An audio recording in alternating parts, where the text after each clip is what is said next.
Turn now to the story that has divided the small Ohio community of Steubenville. A teenage girl allegedly sexually assaulted by two high school football players. They're on trial today, and she's expected to testify. ABC's Alex Perez joins us from Steubenville with the latest. Good morning, Alex.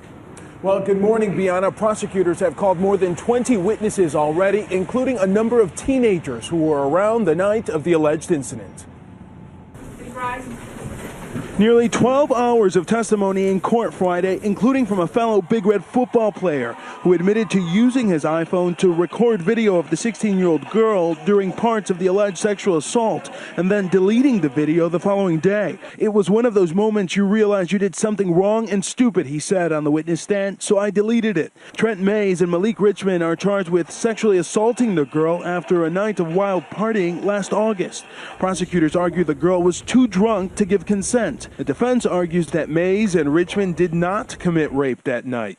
A friend testifies she received a text from the girl 2 days after the alleged incident, where the accuser described not even knowing exactly what happened to her. "I wake up naked, like I seriously have no memory at all. It's scary not knowing," she said. Another teenager testified he saw the 16-year-old unresponsive on the floor during the alleged incident, but didn't intervene. "She wasn't moving, she wasn't talking, she wasn't participating," he said.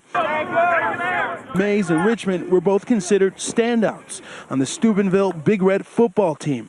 The case ignited a national firestorm on social media after this picture went viral. Mays and Richmond carrying the 16-year-old girl, who appears to be unconscious, by her hands and feet.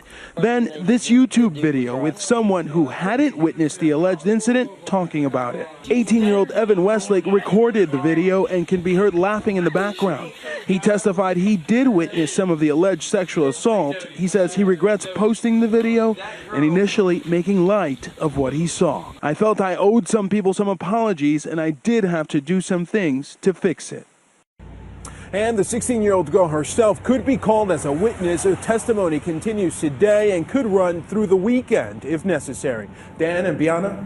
Alex, thank you. And it's great to have Dan Abrams here as our legal analyst. How important is the alleged victim's testimony? Typically in these kinds of cases, it's absolutely crucial. It becomes a credibility question. In this case, it's not as important because she doesn't remember exactly what happened. This is a case where the investigation was spurred in large part through social media, in large part based on that photo that you saw and other people's accounts of what happened.